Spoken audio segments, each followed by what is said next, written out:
Archimedes ने कहा था, मुझे अपने आर्किमिडीज जैसे वैज्ञानिक को कौन नहीं जानता है। और मैं पृथ्वी को आर्किमिडीज का सिद्धांत हटा सकता हूँ। क्या है, आइए इसके विषय में जानते हैं। एक कविता के माध्यम से हम सभी जानते हैं कि आर्किमिडीज ने उत्प्लावन बल का सिद्धांत दिया था और इस उत्प्लावन बल के सिद्धांत ने वैज्ञानिक जगत में और एक तहलका मचा दिया था और उसके सिद्धांत की प्रामाणिकता आज भी हमारे समाज में प्रचलित है और उसका उपयोग लगातार किया जा रहा है। ऐसे वैज्ञानिक को नमन करते हुए एक सुंदर सी कविता उनके सिद्धांत पर। काले काले बादल छाए बरसे थोड़ा थोड़ा, काले काले बादल छाए बरसे थोड़ा थोड़ा, नाच रहा मन मोरा भैया नाच रहा मन मोरा, ताल किनारे खेल रहे थे चीज़ें जल में ठेल रहे थे, ताल किनारे खेल रहे थे चीज़ें जल में ठेल रहे थे, कांच की गोली डूब गई क्यों डूबा नहीं कटोरा, कांच की डोली डूब गई क्यों डूबा नहीं कटोरा, चांदी डूबी सोना डूबा डूबे पत्थर सारे, खुली सूखी गुल्ली बांस की बल्ली आकर लगी किनारे, क्यों डूबा क्यों लगा तैरने हम सब कैसे जाने, क्यों डूबा क्यों लगा तैरने हम सब कैसे जाने, नाव तैरती क्यों पानी में डूब गया क्यों छोरा, नाव तैरती क्यों पानी में डूब गया क्यों छोरा, आर्किमिडीज ने पता लगाया भरे हुए टब बीच समाया,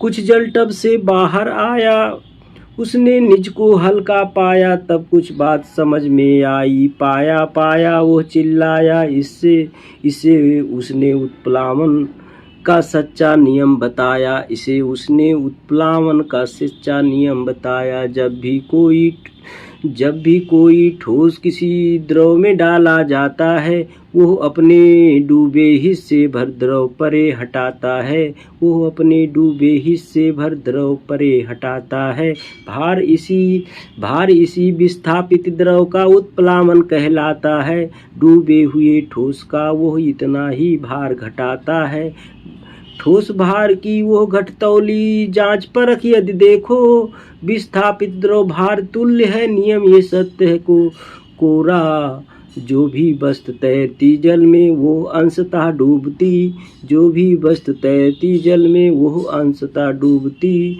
उस भार तुल्य विस्थापित द्रव से तनिक न थोड़ा होती, उस भार तुल्य विस्थापित द्रव से तनिक न थोड़ा होती, ताता थैया नाच रहा मन मोरा, कांच की गोली डूब गई पर डूबा नहीं कटोरा, कांच की गोली डूब गई पर डूबा नहीं।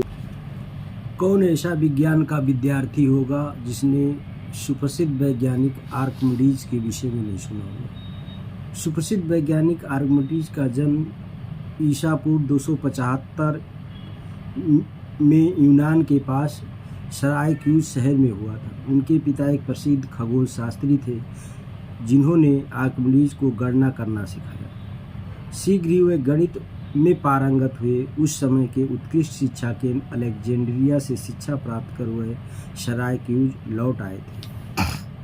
आर्किमिडीज ने एक के बाद एक आविष्कार किए।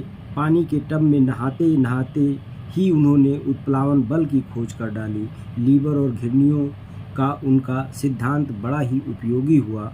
उस जमाने में ही उन्होंने एक उत्कृष्ट सैन्य जलयान तैयार कर दिखाया जो 2000 वर्षों तक सबसे बड़ा और अनूठा बना रहा। आश्चर्य की बात है कि आज से 2200 वर्ष पूर्व आर्किमिडीज ने सौर ऊर्जा के महत्व को समझ लिया था। ब्रह्मांड की कल्पना कर उन्होंने एक अद्भुत शोध ग्रंथ लिखा तथा खगोल पिंडी की कल्पना की। उनको 2 गणितीय रचनाएं प्रसिद्ध हैं, स्टोमैकियन तथा द कैटल प्रॉब्लम। आर्किमिडीज अपने जीवन काल में अपने चमत्कारी आविष्कारों के सभी आकर्षण केंद्र बने रहे और मृत्यु के पश्चात वह कवियों की रचनाओं का केंद्र बिंदु बन गए। इसी पर एक आर्किमिडीज ने अनेक यंत्रों का आविष्कार किया था।